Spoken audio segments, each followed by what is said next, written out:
হাটের ভিতরে আল্লাহর কত কুদরত, বান্দা একবার যদি চিন্তা করতো হাতটার মধ্যে তোমার কত কুদরত। এই হাত এই পা নাড়ানোর শক্তি আমার আল্লাহ তোমার কাছে দিয়েছেন, তোমার হাতে দিয়েছেন, কিন্তু এই হৃৎপিণ্ডটা এই হাতটা পরিচালনার শক্তি বান্দা তোমার কাছে দেওয়া হয় নাই। কখনো চিন্তা করে দেখেছো কেন আমার হাতটা পরিচালনার শক্তি আল্লাহ আমার হাতে দিল না? এই হৃৎপিণ্ডটা প্রতি মিনিটে 72 বার সংকোচন হয় আর প্রসারণ হয়। ওই হৃৎপিণ্ড পরিচালনার ক্ষমতা বান্দা যদি তোমার হাতে আল্লাহ দিত, হৃৎপিণ্ডটা 1 মিনিটের জন্য যদি একবার বন্ধ হয়ে যায়, সঙ্গে সঙ্গে বান্দা দুনিয়ার জিন্দেগি তোমার শেষ হয়ে যাবে। তাহলে বান্দা তুমি চিন্তা করে দেখো, হাত পরিচালনার ক্ষমতা যদি আল্লাহ তোমাকে দিত, বান্দা যখন তুমি বিছানায় ঘুমিয়ে যাও ওই হৃৎপিণ্ড পরিচালনা করতো কে?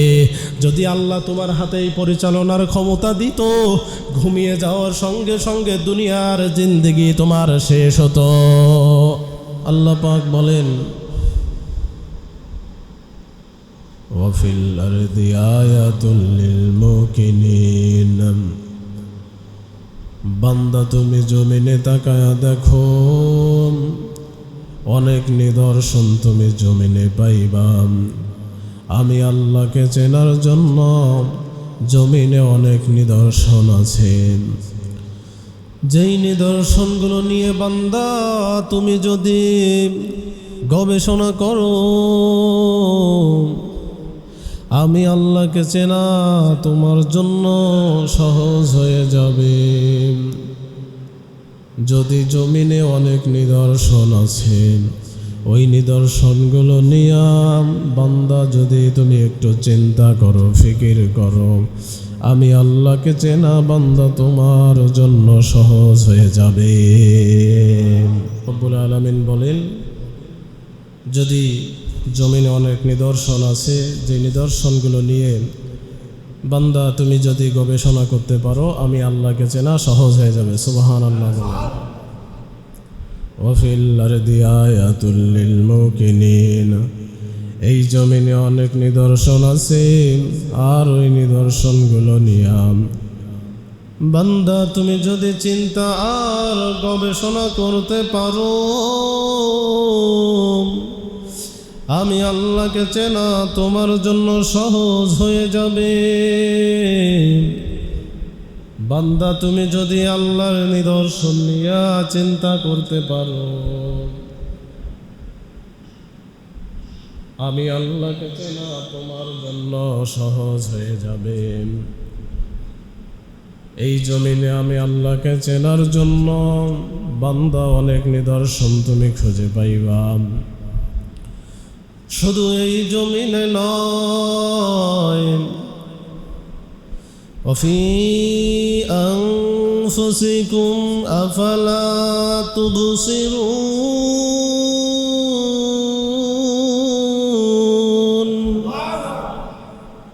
শুধু এই জমিনে নয় বান্দা, যদি তুমি তোমার নিজের দেহের দিকে তাকাও, নিজের দেহের দিকে বান্দা তুমি যদি তাকায়া দেখো,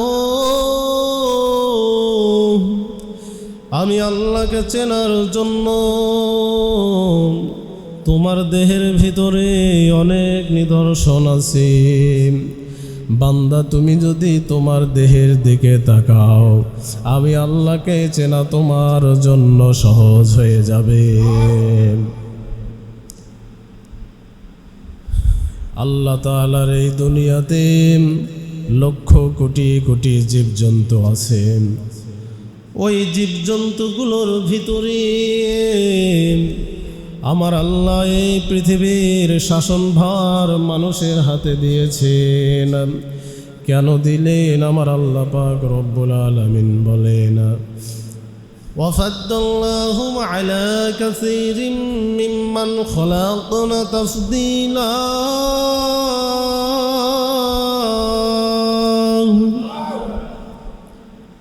জমিনে অনেক জীব আছে, সবার ভিতরে আমি আল্লাহ পাক মানুষকে আমি আল্লাহ শ্রেষ্ঠত্বের মর্যাদা দিয়েছি।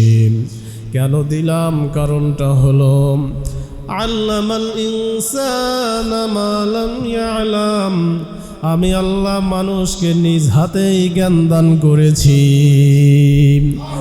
আমি আল্লাহ মানুষকে নিজ হাতেই জ্ঞান দান করেছি। অন্য কোনো প্রাণীকে আল্লাহ এইভাবে জ্ঞান দান করে নাই। তাকে দেখো বান্দা, তোমার মাথার ভিতরে আল্লাহর কত কুদরত, তোমার মাথার ভিতরে আমার আল্লাহর কত নিদর্শন।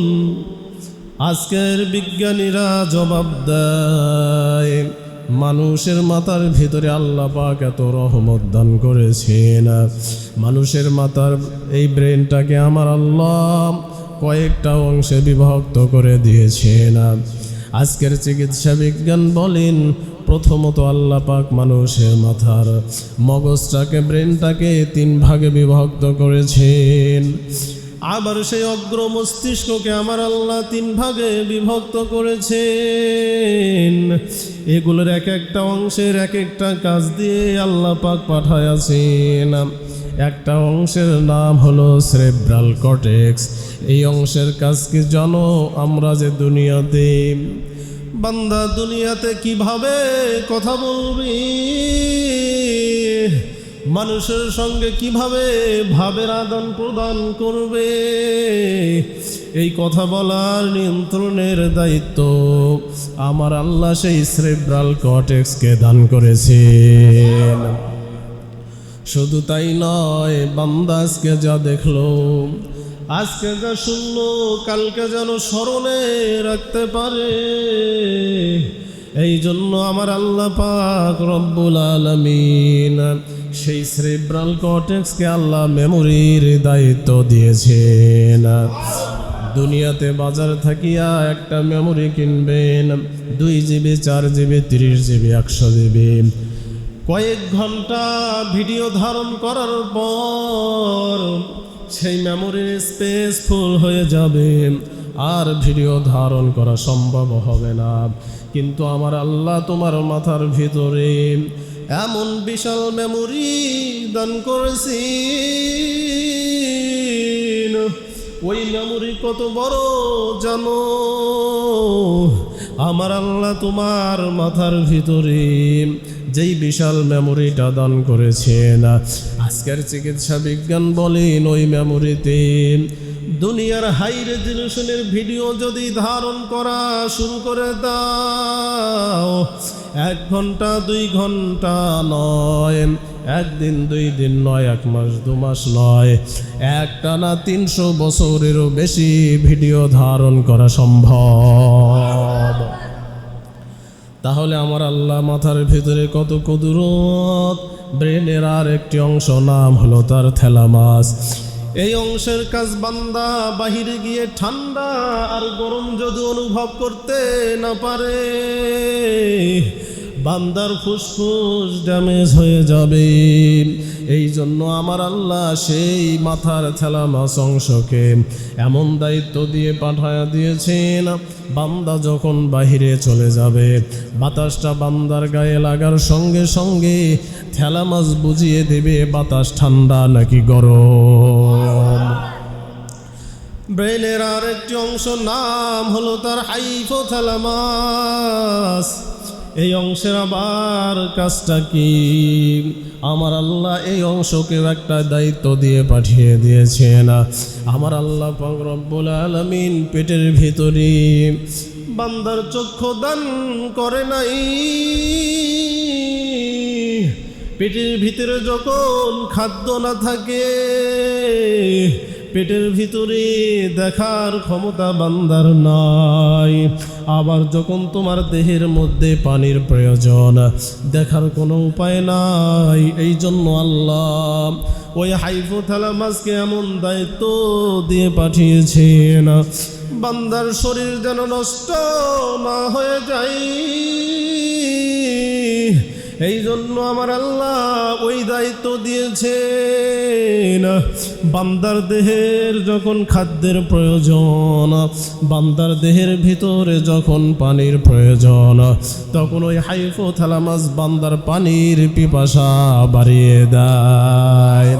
কাদের কুদ রত্তুদারে বরকামাল আংতা রব্বি আংতা হাসবি জুল জালাল। সুবহানাল্লাহ। মাথার ভেতরে আমার আল্লাহর কত কুদরত। আজকের চিকিৎসা বিজ্ঞান বলেন মানুষের মাথার ভিতরে আমার আল্লাহ পাক রব্বুল আলামিন কেমন কুদরত দান করেছেন। বান্দা তুমি কি জানো মাথার মগজটার ওজন হলো 1.5 কেজি, প্রায় 1500 গ্রাম। এত ওজনের একটা জিনিস আমাদের মাথার ভিতরে, কিন্তু কখনো ওজন অনুভব করি না, কখনো মাথা ব্যথা হয়ে যায় না কেন? পানির ভিতরে যেমন বস্তুর ওজন হ্রাস পায়, আমার আল্লাহ তোমার মাথার ভিতরে তরল এক জাতীয় পানি পদার্থ দিয়েছেন, আর ওই তরল পানির ভেতরে আমার আল্লাহ তোমার মগজটাকে ভাসায়া দিয়েছেন, যার কারণে 1.5 কেজি ওজনের মাথার মগজটার ওজন তোমার মাথার ভিতর দাঁড়িয়েছে মাত্র 50 গ্রামে। আল্লাহর কত কুদরত মাথার ভিতরে। আজকে তুমি বাস স্ট্যান্ডে গিয়ে দেখবা কত মানুষ কানে শোনে না, শুনতে পারে না, বধির, কিন্তু আমার আল্লাহ তোমাকে কানে শোনার শক্তি দিল। কখনো আল্লাহ তাআলার দরবারে শুকরিয়া আদায় করলাম না। ওয়াজআলা লাকুমুস সামআ ওয়াল আবসারা ওয়াল আফইদা লাআল্লাকুম তাশকুরুন। আমার আল্লাহ বলেন, ও বান্দারা, তোমাদেরকে আমি আল্লাহ শ্রবণ শক্তি দিয়েছি। কেন দিলাম? বান্দা যেন তুমি আমি আল্লাহর প্রতি কৃতজ্ঞতা প্রকাশ করো। কিন্তু বান্দা এত নেমোখারাম, কানে শুনতে পায়, কলিলাম মা তাশকুরুন, কিন্তু বান্দা আল্লাহর প্রতি কৃতজ্ঞতা প্রকাশ করে না। বান্দা তুমি একবার চিন্তা করে দেখো, কানে শুনতে আমার আল্লাহর কত কুদরত। এই যে কথা বলছি, কথাটাকে চোখে দেখা যায় না, তাহলে কেমনে বুঝতে পারলাম, কেমনে শুনলাম? আজকের মেডিকেল সায়েন্স বলে যখন আমি কথাটা বললাম, এই সাউন্ড ওয়েভটা আমাদের কানের পিনা ক্যাচ করে ধরে ফেলে, এটা প্রসেস করিয়া এক্সটার্নাল অডিটরি ক্যানেল কানের ছিদ্রে পৌঁছায় দেয়। এই সাউন্ড ওয়েভটা গিয়া তোমার কানের ভিতরে কানের ইয়ার ড্রাম পর্দাকে আঘাত করে, ইয়ার ড্রামটা কেঁপে উঠলো। আবার আমার আল্লাহর কত কুদরত। কানের কাছে যদি বিকট কোনো আওয়াজ হয়ে যায়, অতিরিক্ত শব্দটা যেটা তোমার কানের পর্দাকে ফাটায়া ফেলতে পারে, তোমার কানের পর্দাটাকে আমার আল্লাহ সেভ করার জন্য ওই কানের ভিতরে ইউস্টেশিয়ান নালী নামের একটা পাইপ আল্লাহ দিয়েছেন। অতিরিক্ত যদি কোনো শব্দ তোমার কানের কাছে হয়ে যায়, ওই অতিরিক্ত শব্দটা যেটা কানের পর্দা সহ্য করতে পারবে না, আমার আল্লাহ ওই অতিরিক্ত শব্দটা ইউস্টেশিয়ান নালী দিয়ে বের করে দেয়। এবার কানের পর্দাটা কেঁপে উঠলো, সাউন্ড ওয়েভটা গিয়ে আঘাত করার পর তার সাথে একটি হাড় লাগানো আছে, নাম হলো তার মেলিয়াস হাড়টা কেঁপে উঠলো। আবার তার সাথে সেকুলের মতো আর একটি হাড় লাগানো, ওই হাড়টার নাম হলো ইনকাস যখন আবার কেঁপে উঠলো, তার সাথে আর একটি হাড় লাগানো আছে মানব দেহের সব থেকে স্মলেস্ট হাড়, নাম হলো তার স্টেপিস। ওই স্টেপিস যখন কেঁপে উঠলো, এই পর্যন্ত মিডল ইয়ারের কাজ শেষ হয়ে গেল। এই সাউন্ড ওয়েভটা চলে গেল ইন্টারনাল ইয়ারে, সেখানে আবার 2টা অংশ আল্লাহ পাক দিয়েছেন, একটা হলো সেকুলাস, একটা হলো ইউট্রিকুলাস।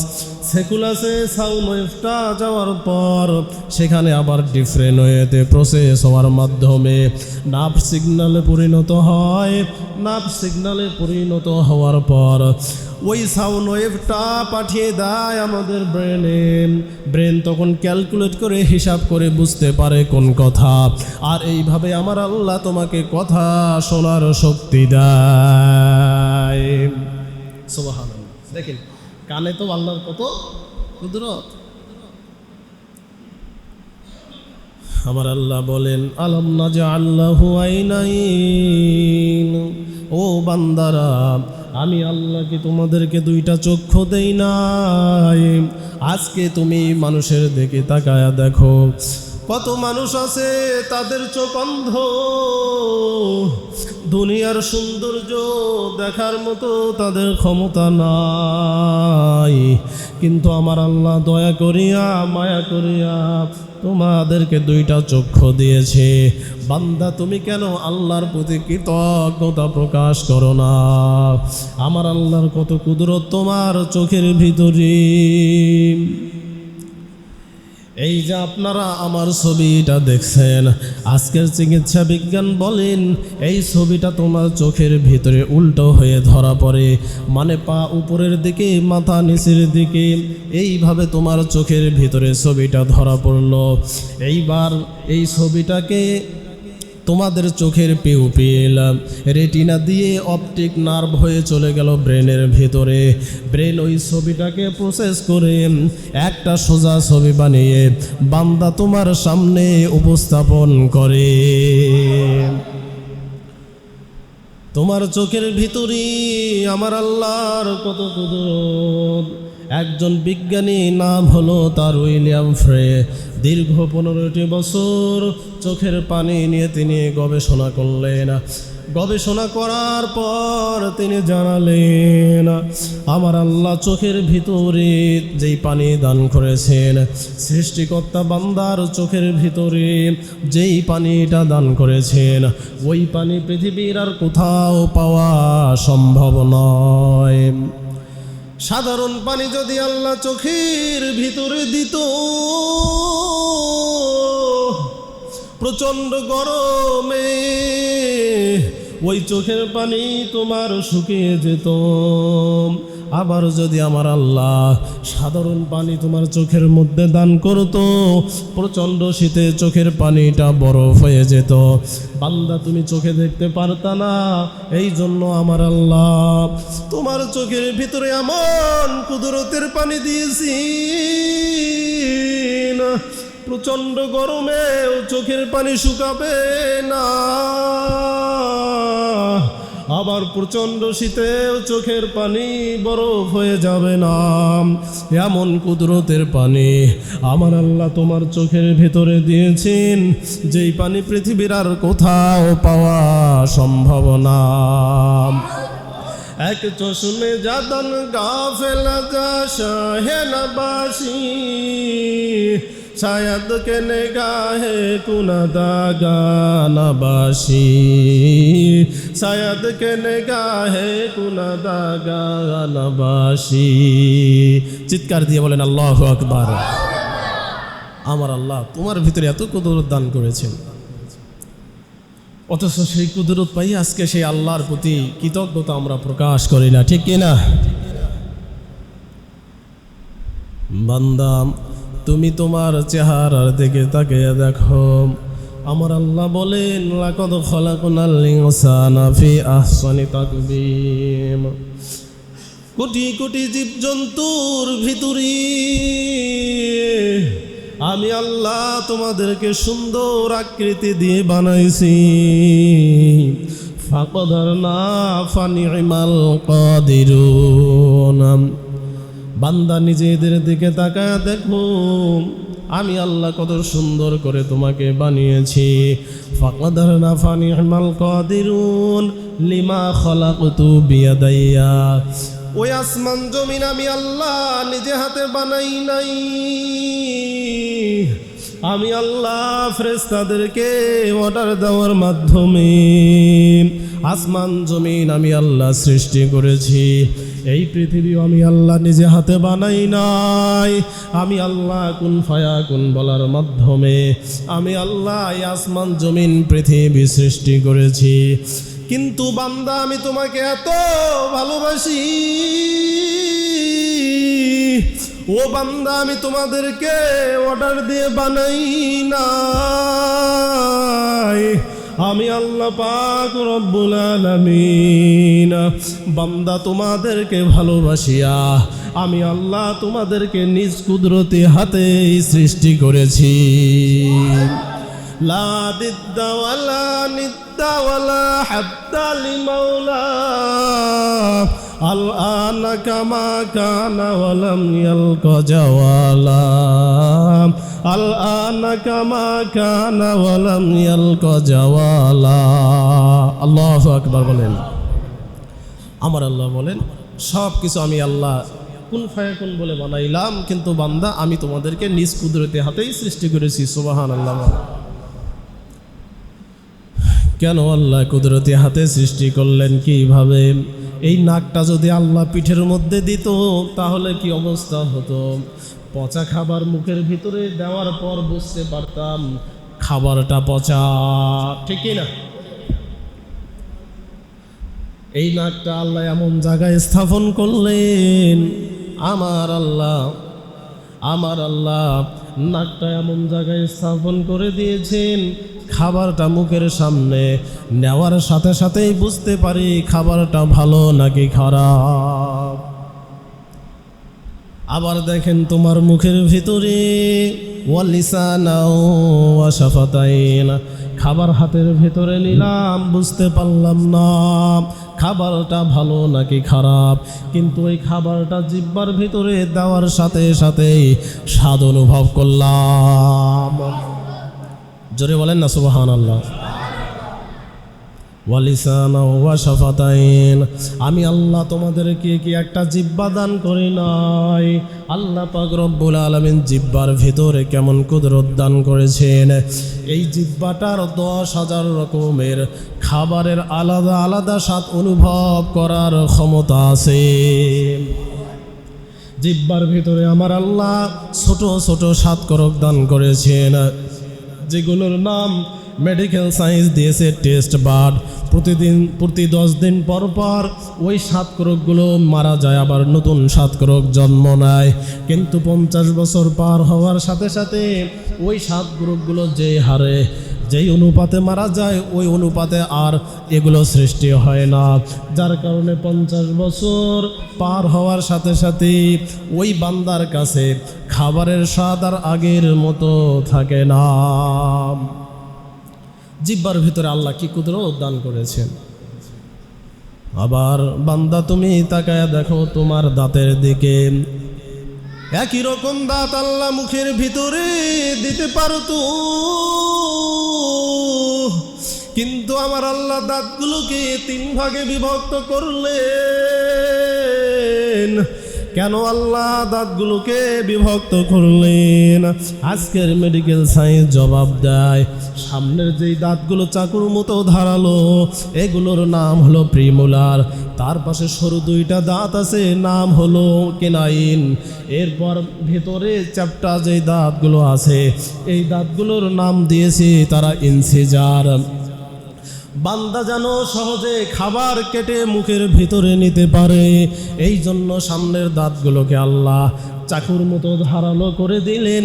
আবার বান্দা যেন মুখের ভিতরে যখন গোস্ত নিবে সহজেই যেন বান্দা গোস্তটা ছিঁড়ে মুখের ভিতরে নিতে পারে, এই জন্য 2 পাশে আমার আল্লাহ সরু 2টা দাঁত দান করলেন।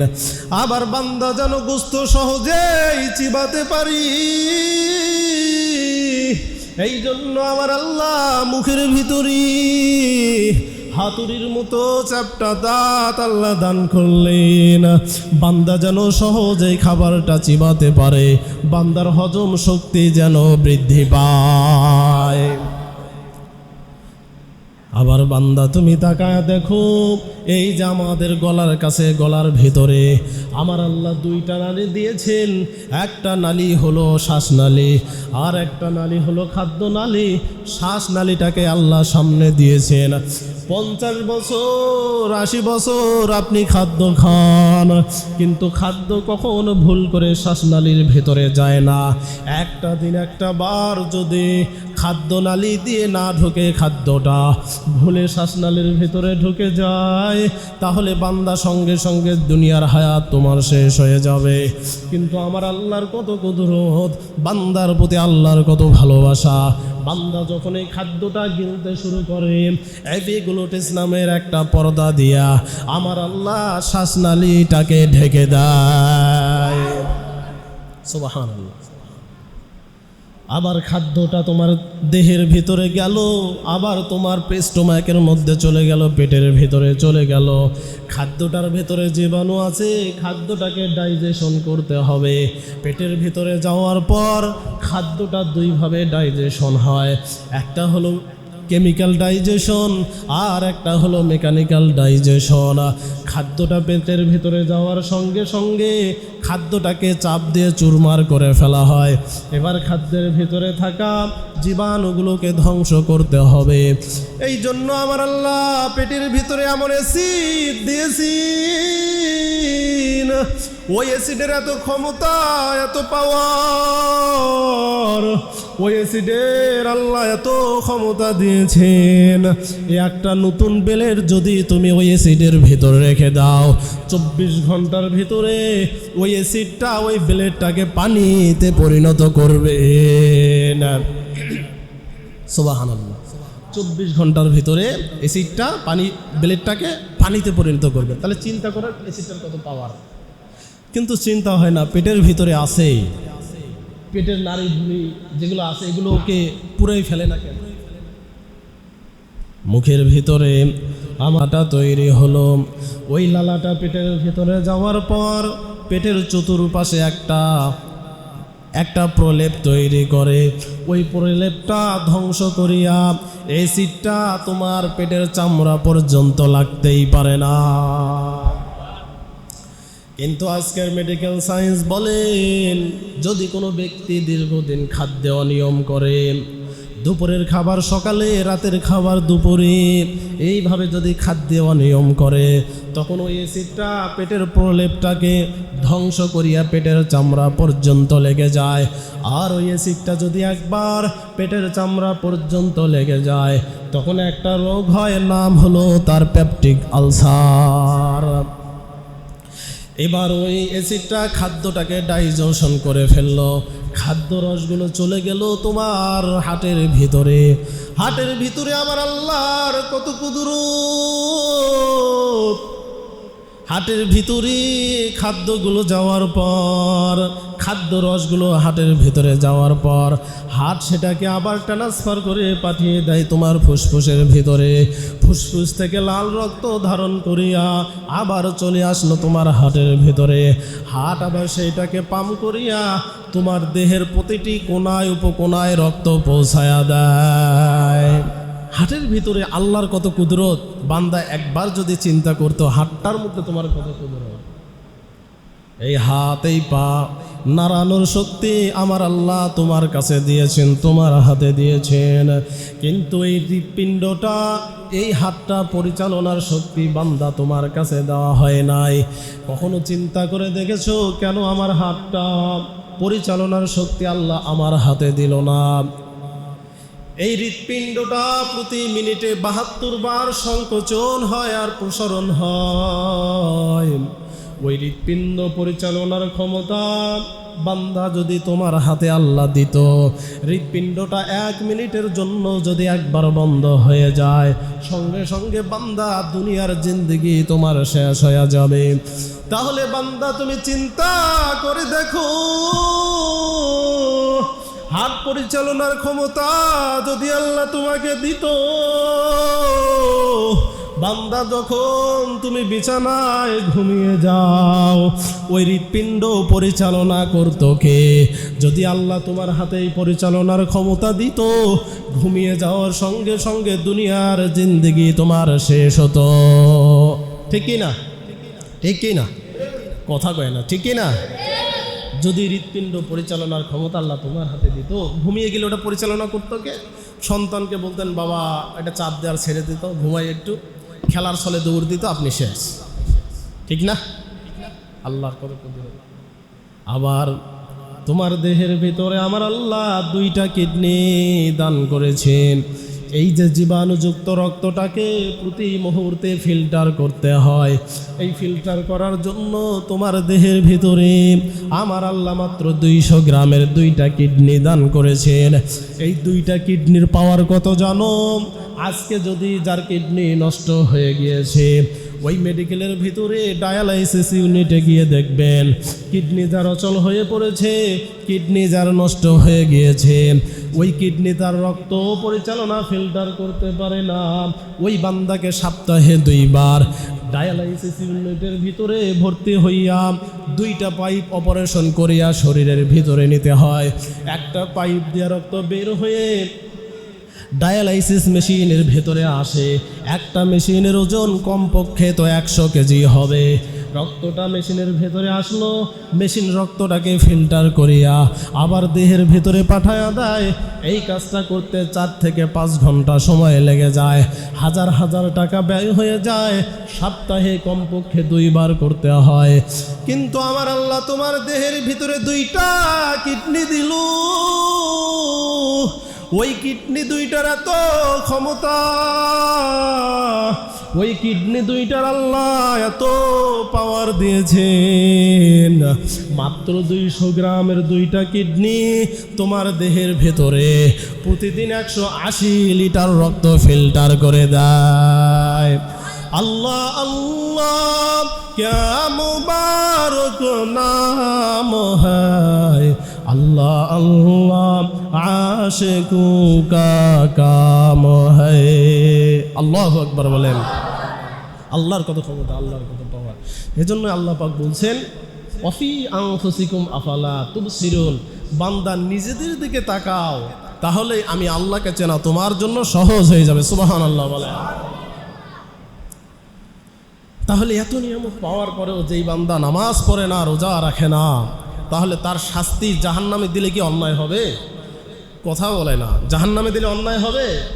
এত নিয়ামত তোমার মধ্যে আছে। আল্লাহ পাক বলেন হাল আতা আলাল ইনসানি হিনুম মিনাদ দাহরি লাম ইয়াকুন শাইআম মাযকুরা। ও বান্দা, এই পৃথিবীতে তোমার এক সময় কোনো অস্তিত্ব ছিল না, উল্লেখ করার মতো বান্দা তুমি কিছুই ছিলে না। ওয়াজআলনা মিনাল মাই কুল্লা শাইইন হাইয়্যিন কুল্লা শাইইন হাইয়্যিন আফালা ইউমিনুন। এই পৃথিবীতে উল্লেখ করার মতো তুমি কিছুই ছিলে না। আমি আল্লাহ পাক রব্বুল আলামিন এক ফোঁটা নাপাক পানির মাধ্যমে আমি আল্লাহ এই দুনিয়াতে তোমার অস্তিত্বের জানান দিয়েছিলাম। কিভাবে তোমার অস্তিত্বের জানান দিলাম? বান্দা তুমি কোথায় ছিলে চিন্তা করে দেখো। ইয়াখরুজু মিন বাইনিস সুলবি ওয়াত তারাইব, বান্দা তুমি ছিলা তোমার বাবার ব্যাকবনে, মেরুদণ্ডে। সেখান থেকে আমি আল্লাহ কুদরতের মাধ্যমে আমি আল্লাহ তোমাদেরকে নিয়ে আসলাম তোমার মায়ের দেহে। আজকের মেডিকেল সায়েন্স বলে জবাব দেয়, তুমি যখন মায়ের দেহ থেকে, বাবার দেহ থেকে মায়ের দেহে আগমন করেছিলা, মায়ের দেহে তুমি একা আসো নাই। যখন বাবার দেহ থেকে তুমি মায়ের দেহে আগমন করেছো, মায়ের দেহে তুমি বান্দা একা আসো নাই। একসঙ্গে 20 থেকে 25 কোটি ভাই ব্রাদার একসঙ্গে মায়ের দেহে আগমন করেছিলাম। 20 থেকে 25 কোটি শুক্রাণুর ভিতর থেকে আমি আল্লাহ তোমাকে ভালোবাসিয়া, আমি আল্লাহ তোমাকে মহব্বত করিয়া ওই 20 থেকে 25 কোটি শুক্রাণুর ভেতর থেকে আমি আল্লাহ তোমাকে দুনিয়ার জন্য বাছাই করেছি। কেমনে তোমাকে দুনিয়ার জন্য বাছাই করলাম। বান্দা একবার প্রসেসটার দিকে লক্ষ্য করো। মায়ের দেহের মধ্যে যখন আসলাম, আমাকে যেতে হবে মায়ের ইউটেরাস গর্ভাশয় পর্যন্ত। কিন্তু আল্লাহ বলেন মায়ের গর্ভাশয়ের মোহনাকে আমি আল্লাহ মাসের মোস্ট অফ দ্য টাইম অধিকাংশ সময় গাঢ় মিউকাস দ্বারা বন্ধ করে রেখে দেই, যাতে করে মোহনাটা প্রোটেকশন অবস্থায় থাকে, প্রোটেক্টেড থাকে। কিন্তু মাসের নির্দিষ্ট একটা সময়, মাসের নির্দিষ্ট একটা দিনই আমি আল্লাহ সেই গাঢ় মিউকাসকে হরমোন দ্বারা সফট করে দিয়ে এই শুক্রাণুগুলোকে মায়ের গর্ভাশয় পর্যন্ত যাওয়ার একটা সুযোগ করে দেই। যখন আমি আল্লাহ মোহনার দরজাকে খুলে দিলাম ভেতরে ঢোকার জন্য, কিন্তু 20 থেকে 25 কোটি শুক্রাণু সবাই তো আর গর্ভাশয় পর্যন্ত যাইতে পারবে না। আমার আল্লাহ যে কোনো একটা শুক্রাণুকে দুনিয়ার জন্য বাছাই করবেন। কিন্তু আমার আল্লাহ কেমনে দুনিয়ার জন্য বাছাই করবেন?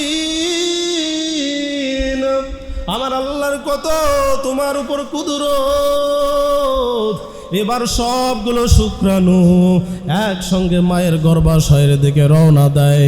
কিন্তু মোস্ট অফ দ্য টাইম অধিকাংশ শুক্রাণু যেগুলো দুর্বল, যেগুলো উইক, ওগুলো সেখানেই শেষ হয়ে যায় অস্তিত্ব। বাকি শুক্রাণুগুলো মায়ের গর্ভাশয়ের মোহনা পর্যন্ত পৌঁছার আল্লাহ সুযোগ করে দেয়। গর্ভাশয়ের মোহনা পর্যন্ত যাওয়ার সাথে সাথে সেখানে আবার আর এক বিপদ। কেমন বিপদ? মায়ের দেহ এই শুক্রাণুগুলোকে চিনতে পারে না। বাবার দেহ থেকে আগমন করেছে, মায়ের দেহ মনে করে এগুলো জীবাণু। এই জন্য মায়ের দেহের ইমিউনিটি সিস্টেমটা তখন অ্যাক্টিভেট হয়ে যায়। এই শুক্রাণুগুলো মায়ের দেহের মোহনা থেকে ভেতরে ঢোকার সাথে সাথে, গর্ভাশয়ের মোহনা থেকে ভেতরে ঢোকার সঙ্গে সঙ্গে মায়ের দেহের ভিতরে যে হোয়াইট ব্লাড সেল আছে, এই হোয়াইট ব্লাড সেলটা এই শুক্রাণুগুলোর উপর আক্রমণ শুরু করে দেয়। একের পর এক আক্রমণে অধিকাংশ শুক্রাণু সেখানে নিহত হয়ে যায়। মাত্র 20 থেকে 25টা শুক্রাণু পরবর্তী যে স্টেপ ফ্যালোপিয়ান টিউবের ভিতরে ঢোকার সুযোগ পায়। তাহলে ছিল 20 থেকে 25 কোটি। এদের ভিতরে আমার আল্লাহ 20 থেকে 25টা শুক্রাণুকে বাছাই করলেন। এই 20 থেকে 25টা শুক্রাণুর ভিতরে তুমি ছিলে একটা শুক্রাণু। আর আমার আল্লাহ ওই 20 থেকে 25টা শুক্রাণুর ভিতর থেকে আল্লাহ তোমাকে বাছাই করেছেন। ফ্যালোপিয়ান টিউবের ভিতরে যখন শুক্রাণুগুলো প্রবেশ করলো, প্রবেশ করার সাথে সাথে হাতে মাত্র 5টা দিন সময় আছে। এই 5 দিনের ভিতরে মায়ের দেহের গর্ভাশয়ের 2 পাশে ওভারিতে ডিম্বাণু স্টোর করা থাকে। ওখান থেকে একটা পরিপক্ক ডিম্বাণু রিলিজ হবে। ওই ডিম্বাণুর সাথে এই 20 থেকে 25টা শুক্রাণুর যার মিলন ঘটবে, সেই শুক্রাণুটাই দুনিয়াতে মানুষ হিসাবে আগমন করবে। ওভারি থেকে যখন একটা ডিম্বাণু রিলিজ হয়ে গেল, এই 20 থেকে 25টা শুক্রাণু একসঙ্গে চেষ্টা চালাইতে থাকে কে আগে ডিম্বাণুর ভেতরে প্রবেশ করতে পারবে। যে আগে প্রবেশ করতে পারবে সেটাই মানুষ হিসেবে দুনিয়াতে আগমন করবে। 20 থেকে 25টা শুক্রাণু একসঙ্গে চেষ্টা চালাইতে থাকে। আমার আল্লাহ পাক রব্বুল আলামিন দয়া করিয়া মায়া করিয়া তোমাকে আল্লাহ দুনিয়ার জন্য বাছাই করিয়া ওই ডিম্বাণুর ভেতরে ঢোকার তোমাকে সুযোগ করে দিয়েছিল। একটা শুক্রাণু যখন ডিম্বাণুর ভিতরে প্রবেশ করল, প্রবেশ করার সাথে সাথে ডিম্বাণুটা তার ভিতরে ছোট ছোট বিস্ফোরণ ঘটায়। ছোট ছোট বিস্ফোরণ ঘটানোর মাধ্যমে ডিম্বাণুর চামড়াটাকে আরও মোটা করে দেয়, যাতে করে আর একটা শুক্রাণু ডিম্বাণুর ভেতরে প্রবেশ করতে না পারে, ডিম্বাণুটা যাতে নষ্ট হয়ে না যায়। একটা শুক্রাণু ভেতরে প্রবেশ করার সাথে সাথে ডিম্বাণু তার চামড়াকে মোটা করিয়া বাকি শুক্রাণুগুলোকে ভিতরে ঢোকা থেকে বারণ করে দিল। সুবহানাল্লাহ। তাহলে যেটা ঢুকলো সেটাই আপনি আর আমি, ঠিক কি না? ঠিক কি না? জোরে কয় না, ঠিক কি না? যেটা ভেতরে ঢুকলো ওটাই আপনি আর আমি। তাহলে দেখেন ওই ডিম্বাণুর ভিতরে তোমার আর আমার অস্তিত্ব কেমন ছিল। ডিম্বাণুর ভিতরে ঢুকলেন, এখন তুমি ছেলে হবে নাকি মেয়ে হবে, পুত্র হবে নাকি কন্যা হবে, আল্লাহ পাক সেটা সিদ্ধান্ত দেয়। বাবার স্পার্মের ভিতরে 23 জোড়া ক্রোমোজোম থাকে, সুতার কুণ্ডলির মতো পেঁচানো, নাম হলো তার ক্রোমোজোম। বাবার স্পার্মে থাকে 23 জোড়া, আর মায়ের ডিম্বাণু থাকে 23 জোড়া। এখান থেকে 22 জোড়া ক্রোমোজোম মিলিত হওয়ার মাধ্যমে আমার আল্লাহ সিদ্ধান্ত দিয়ে দেয় এই সন্তান দেখতে কেমন হবে, কালো হবে নাকি ফর্সা হবে, লম্বা হবে নাকি বেটে হবে, এই সিদ্ধান্তগুলো আল্লাহ দিয়ে দেয়। দুনিয়ার কোনো ডাক্তার, দুনিয়ার কোনো বিজ্ঞানীর ক্ষমতা নাই কালোকে সাদা বানিয়ে পৃথিবীতে নিয়ে আসে, লম্বাকে বেটে বানিয়ে, বেটেকে লম্বা বানিয়ে পৃথিবীতে নিয়ে আসে। সুবহানাল্লাহ। আল্লাহ পাক বলেন that not depends on your wish. আমি আল্লাহ যেভাবে চাইব মানব সন্তান ঠিক সেভাবেই পৃথিবীতে আগমন করবে। সুবহানাল্লাহ। আবার বাকি 1 জোড়া ক্রোমোজোম মিলিত হওয়ার মাধ্যমে আমার আল্লাহ জানায়া দেয় এই সন্তান পৃথিবীতে কন্যা সন্তান হবে নাকি পুত্র সন্তান হবে। কিন্তু আজ দুর্ভাগ্য আমাদের দেশে দেখা যায় কত মানুষ কন্যা সন্তান হলে মুখটা বেজার হয়ে যায়, শাশুড়ির মুখটা কালো হয়ে যায়। কন্যা সন্তান হয়েছে বলে মুখটা বেজার, শাশুড়ির মুখটা কালো হয়ে গেল।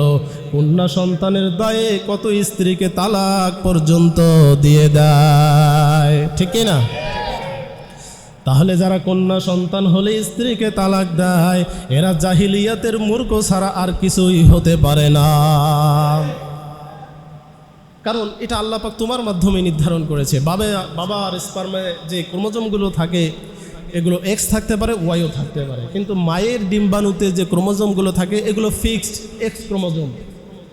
তাহলে বাবার ডিম্বাণুতে, বাবার স্পার্মে যদি এক্স থাকে, মায়ের ডিম্বাণুতে এক্স মিলিত হলে হবে পুত্র সন্তান। সুবহানাল্লাহ।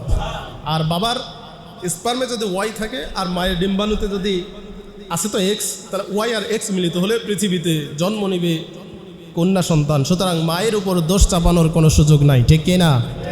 এটা নির্ধারণ করা হয়েছে তোমার মাধ্যমে। সুবহানাল্লাহ। তো সুতরাং যারা মায়ের উপর দোষ চাপায় ও জানেই না এটা নির্ধারণ হয়েছে তার মাধ্যমেই। সুবহানাল্লাহ। তাহলে এবার আল্লাহ সেট করলো কন্যা সন্তান হবে নাকি পুত্র সন্তান হবে। এবার প্রথম স্টেজে এই শুক্রাণুটা 2 ভাগে বিভক্ত হয়ে যাওয়ার একটা সুযোগ থাকে, একটা চান্স থাকে। আর যদি 2 ভাগে বিভক্ত হয়ে যায় তাহলে পৃথিবীতে জন্ম নেবে আইডেন্টিক্যাল টুইন্স। এই যে ছাত্র আন্দোলনে মুগ্ধ নামের এক ছাত্র, মুগ্ধ নামের এক যুবক পানি বিতরণ করতে যাইয়া জালিম সরকারের হাতে নিহত হয়েছেন, ঠিক কিনা? এরা 2 ভাই ছিল আইডেন্টিক্যাল টুইন্স। কিন্তু যদি এটা 2 ভাগে বিভক্ত হতে না পারে তাহলে পৃথিবীতে জন্ম নেবে কনজয়েন্টেড টুইন্স, মানে জোড়া লাগানো বাচ্চা, যার অনেক উদাহরণ পৃথিবীতে আপনারা দেখতে পান। এবার এই শুক্রাণুটা ধীরে ধীরে একটা এমব্রিও, একটা ভ্রূণের রূপ ধারণ করতে শুরু করে দেয়। সুবহানাল্লাহ। প্রাথমিক অবস্থায় এই ভ্রূণটার এবার পুষ্টির প্রয়োজন, খাদ্যের প্রয়োজন। পুষ্টি আল্লাহ কিভাবে দিবেন? ওয়ামা মিন দাব্বাতিন ফিল আরদি ইল্লা আলাল্লাহি রিজকুহা। আমার আল্লাহ বলেন জমিনে এমন কোনো প্রাণী নাই যার রিজিকের দায়িত্ব আমি আল্লাহ নিজ কুদরতি হাতে গ্রহণ করি নাই। সবার রিজিকের দায়িত্ব আমি আল্লাহ কুদরতি হাতে নিয়েছি। এই জমিনে যত প্রাণ আছি সবার রিজিকের দায়িত্ব আমি আল্লাহ কারো উপর দেই নাই, সবার রিজিকের দায়িত্ব আমি আল্লাহ নিজের হাতেই নিয়েছি। এই ভ্রূণটার এবার পুষ্টির প্রয়োজন। আমার আল্লাহ পাক রব্বুল আলামিন ইয়োগসেক নামের একটা বস্তু থেকে এই ভ্রূণটার পুষ্টি আল্লাহ যোগান দিতে থাকে। কিন্তু ডে বাই ডে যখন ভ্রূণটা আরও বৃদ্ধি পেতে থাকে, ভ্রূণটার যখন আরও পুষ্টির প্রয়োজন, আমার আল্লাহ পাক রব্বুল আলামিন তখন মায়ের দেহের সাথে একটা পাইপ সেট করে দেয় মায়ের দেহের পুষ্টি সন্তানটার ভেতরে আসার জন্য। কিন্তু মায়ের দেহ থাকিয়া একটা প্রাপ্ত বয়স্ক মানুষের রক্ত সরাসরি যদি ওই ভ্রূণটার ভিতরে এসে যায়, ভ্রূণটা নষ্ট হয়ে যাওয়ার একটা সম্ভাবনা থাকে। এই জন্য আমার আল্লাহ পাক রব্বুল আলামিন তখন মায়ের দেহের ওই পাইপের মাঝখানে প্লাসেন্টা নামের একটা মেশিন সেট করে দেয়। ওই মেশিনের এত ক্ষমতা জানো, মায়ের দেহ থেকে রক্ত প্লাসেন্টার ভিতরে আসি, প্লাসেন্টা মেশিনের ভিতরেই রক্ত যখন আসলো, ওই মেশিনটা মায়ের রক্তগুলোকে ফিল্টার করিয়া রক্তের ভিতরে থাকা গ্লুকোজ আর পুষ্টিকর পদার্থগুলো প্লাসেন্টা মেশিন সন্তানটার দেহের ভিতরে পাঠিয়ে দিল। বাকি দূষিত রক্তগুলো আবার মায়ের দেহে ফেরত পাঠায়া দেয়। এইভাবে আমার আল্লাহ ভ্রূণটার জীবন সেভ করে দেয়। আমার আল্লাহ পাক রব্বুল আলামিন এই বর্ণনাগুলো কোরআনের ভেতরে আমার আল্লাহ দিয়েছেন। সুম্মা খলাকনান নুতফা, আল্লাহ পাক বলেন প্রথমে আমি আল্লাহ পাক নাপাক পানি আলাকা, এরপর সেই নাপাক পানিকে আমি আল্লাহ জমাট বাঁধা রক্তে পরিণত করে দেই। এরপর ফাখলাকনাল আলাকাতা মুদগা, এরপর আমি আল্লাহ জমাট বাঁধা রক্তকে আমি আল্লাহ গোস্ত পিণ্ডতে পরিণত করে দেই। ফাখলাকনাল মুদগাতা ইযামা, এরপর আমি আল্লাহ পাক রব্বুল আলামিন সেই গোস্ত পিণ্ডকে আমি আল্লাহ হাড়ে পরিণত করে দেই। ফাকাসাউনাল ইযামা লাহমা, এরপর আমি আল্লাহ পাক রব্বুল আলামিন সেই হাড়কে মাংস দ্বারা ভরাট করিয়া আমি আল্লাহ পৃথিবীতে মানুষের অস্তিত্বের জানান দেই। আল্লাহ আল্লাহ ক্যা মুবারক नाम है, अल्लाह अल्लाह आशिकों का काम है। या इलाही मुझसे मुझको दूर कर, या इलाही मुझ में तुझको एक नजर, या इलाही तू मेरा माबूद है, या इलाही तू मेरा माशूक है। আল্লাহু আকবার বলেন। তাহলে আমার আল্লাহ পাক রব্বুল আলামিন এইভাবে তোমাকে মায়ের দেহে গঠন করেছেন। সুবহানাল্লাহ বলেন। আজকের বিজ্ঞানীরা বলেন 120 দিন পর্যন্ত এই ভ্রূণটা একটা লাশের মতো মায়ের দেহে পড়ে থাকে। সুবহানাল্লাহ। মায়ের দেহের ভিতরে লাশের মতো পড়ে থাকে 120 দিন পর্যন্ত। 120 দিনের মাথায় এই ভ্রূণটা হঠাৎ করে নড়তে শুরু করে। সুবহানাল্লাহ। পৃথিবীর কোনো বিজ্ঞানী আজও পর্যন্ত এর কুল কিনারা খুঁজে পায় নাই যে ওই ভ্রূণটা একটা লাশের মতো পড়েছিল, কিভাবে হঠাৎ এটা নড়তে শুরু করলো। আল্লাহ পাক বলেন সুম্মা সাওয়াহু ওয়া নাফাখা ফীহি মিনার রূহ, আমি হুকুম করেছি রূহ তার ভিতরে ঢুকেছে আর এটা নড়তে শুরু করেছে। সুবহানাল্লাহ। এমন একটা দিন আবার আসবে, সুম্মা ইন্নাকুম বা'দা যালিকা লামাইয়িতুন, এমন একটা দিন আবারও আসবে আমি আল্লাহ যখন হুকুম করব তার ভিতর থেকে রূহ বেরিয়ে আসবে। কোনো বিজ্ঞানী, কোনো ডাক্তার, কোনো ক্ষমতাধর ব্যক্তি যদি তার পাশে যদি সাপোর্ট দেয়, পাহারা দেয়, রূহকে তার ভিতরে বেঁধে রাখা সম্ভব নয়। সুবহানাল্লাহ বলেন। আল্লাহ পাক এইভাবে তোমাকে প্রোটেকশন দিয়েছেন মায়ের দেহের ভিতরে। সুবহানাল্লাহ। তাহলে এত নিয়ামত পাওয়ার পরেও যে বান্দা আল্লাহর হুকুম পালন করে না, তার কি মুসলমান দাবি করার কোনো অধিকার আছে? আছে। আমার আল্লাহ নবীজিকে এই জন্য জানায়া দিয়েছেন, ও নবী আমার মানুষদেরকে আপনি জানায়া দেন আমি আল্লাহর এত নিয়ামত পাওয়ার পরেও যেই বান্দারা দুনিয়াতে শুধু আমি আল্লাহর কাছে দুনিয়া চায়, আমি আল্লাহর কাছে বলে ও আল্লাহ আমাকে দুনিয়ার ক্ষমতা দাও, ও আল্লাহ তুমি আমাকে দুনিয়ার বাদশাহী দাও, যেই মানুষগুলো আমি আল্লাহ পাক রব্বুল আলামিনের এত নিয়ামত পাওয়ার পরেও দুনিয়া যায়, আল্লাহ বলেন ও নবী আমার ওই উম্মতদেরকে জানায়া দেন আমি আল্লাহর এত নিয়ামত পাওয়ার পরেও যেই বান্দারা শুধু দুনিয়া চায়, আমি আল্লাহ পাক রব্বুল আলামিন ওই বান্দাকে দুনিয়াতে কিছুদিনের জন্য শান্তি উপভোগ করতে দেব, কিন্তু আমি আল্লাহ পাক ওই বান্দাকে আখিরাতে আমি আল্লাহ সবার সামনে লজ্জিত করব। কিন্তু আমার যেই বান্দা আমি আল্লাহর এত নিয়ামত পাওয়ার পরেই যেই বান্দা গভীর রজনীতে আল্লাহর কাছে দুহাত তুলে কান্দে রব্বুল আলামিন, ও আল্লাহ দুনিয়ার বাদশাহীরা আমার দরকার নাই, দুনিয়ার টাকা পয়সার প্রয়োজন নাই, দুনিয়াতে চলার মতো আমার যেটুকু প্রয়োজন ওইটুকুই হলে আমার হবে, অতিরিক্ত কোনো কিছুর আমার প্রয়োজন নাই। আল্লাহ পাক বলেন, ও নবী আপনার উম্মতদেরকে আপনি জানায়া দেন, আমার বিশাল নিয়ামত পাওয়ার পরে যেই উম্মত আমি আল্লাহর কাছে শুধু আখিরাত চাই, আমি আল্লাহ পাক রব্বুল আলামিন দয়া করিয়া মায়া করিয়া আমার ওই বান্দাকে আমি আল্লাহ দুনিয়াতেও শান্তি দিব, আর আমি আল্লাহ ঘোষণা দিলাম ওই ব্যক্তিকে আমি আল্লাহ আখিরাতের ময়দানেও জান্নাত দিয়া আমি ওই বান্দাকে সম্মানিত করব। ইবাদুকা ইয়া ইলাহি কদ আতাউকা মুকিররিনাজ যুনুবা কনাল আলাই। আল্লাহু আকবার বলেন। এই জন্য প্রিয় উপস্থিতি, আজকে যেই কথাটা আমি বলতে চেষ্টা করলাম যে ভাই প্রত্যেকটা পদক্ষেপে আল্লাহ পাকের রহমত দরকার আছে কি নাই? আল্লাহ পাক রব্বুল আলামিন বলেন, আল্লাহ পাক বলেন আপনি যেখানেই যান আল্লাহ তাআলার প্রয়োজন আছে কি নাই? You need his mercy in everything you do, you need his mercy in everywhere you go. Without the mercy of Allah you cannot survive even 1 second. যে কাজেই করো, যেখানেই যাও, আল্লাহর রহমত তোমার প্রয়োজন। আল্লাহর রহমত ছাড়া 1 সেকেন্ড চলার শক্তি তোমার নাই, ঠিক কিনা?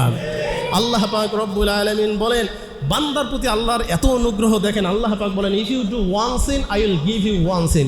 একটা যদি পাপ করো, একটা পাপই আমি আল্লাহ দেবো, বেশি দেবো না। But if you repent, if you come back, I will turn it into reward. কিন্তু যদি তুমি অনুতপ্ত হও, ফিরে আসো, আমি আল্লাহ তোমার পাপগুলোকে পূর্ণে পরিণত করে দেবো। সুবহানাল্লাহ বলেন। এই জন্য প্রিয় উপস্থিতি, সবসময় চিন্তা করবেন দুনিয়াতে আসি এক সময় থাকবো না। চিন্তা করে দেখতে হবে, where was I before, where am I right now, how long will I be here, and where am I going to go after my heart stop breathing। কোথায় ছিলাম, কোথায় আছি, আবার এখানে কতদিন থাকবো, আমার এই নিঃশ্বাস বন্ধ হয়ে যাওয়ার পর আবার কোথায় যাব।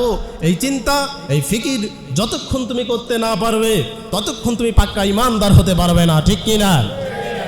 আল্লাহ পাক রব্বুল আলামিন এই জন্য তার শুকরিয়ার জন্য তোমাকে দুনিয়াতে পাঠিয়েছে। আজকে মসজিদে যখন আজান হয়ে যায়, তুমি দোকানে বসে থাকো, চার স্টলে বসে থাকো, মসজিদে আজান হয়ে যায়, আর তুমি বাড়ির মধ্যে আরামে ঘুমাও, আর তুমি দাবি করো মুসলমান। এই রকম মুসলমানের শাস্তির প্রয়োজন, ঠিক কিনা? ওই সময় সামনে আসতেছে ইনশাআল্লাহ। ইনশাআল্লাহ বলেন। মসজিদে আজান হবে আর তুমি দোকানের মধ্যে বসিয়া টিভি দেখবা, মসজিদে আজান হবে আর তুমি বিছানার মধ্যে ঘুমিয়ে থাকবা, আর নিজেকে মুসলমান হিসাবে পরিচয় দিবা। এই সুযোগ তোমাদেরকে দেওয়া হবে না, ঠিক কিনা? হয় মুসলমান দাবি করলে মসজিদে আসতে হবে, আর মসজিদে না আসলে মুসলমান পরিচয়ের নাম কাটতে হবে, ঠিক কিনা? আল্লাহ এত নিয়ামত পাওয়ার পরেও যদি মসজিদে না আসি, শুনি মসজিদে নামাজ ফজরের সময় লোক হয় না, তাহলে এই যে আমরা তো মুসলমান হিসাবে পরিচয় দেই, ঠিক না? তাহলে ফজরে আসি না কেন? মসজিদ থাকে কেন? মুসলমান হিসাবে পরিচয় দিলে মসজিদে আসতে হবে। আল্লাহ পাক রব্বুল আলামিন আমাদের সবাইকে 5 ওয়াক্ত নামাজ সঠিকভাবে আদায় করার তৌফিক দান করুক। ওয়া আখিরু দাওয়ানা আনিল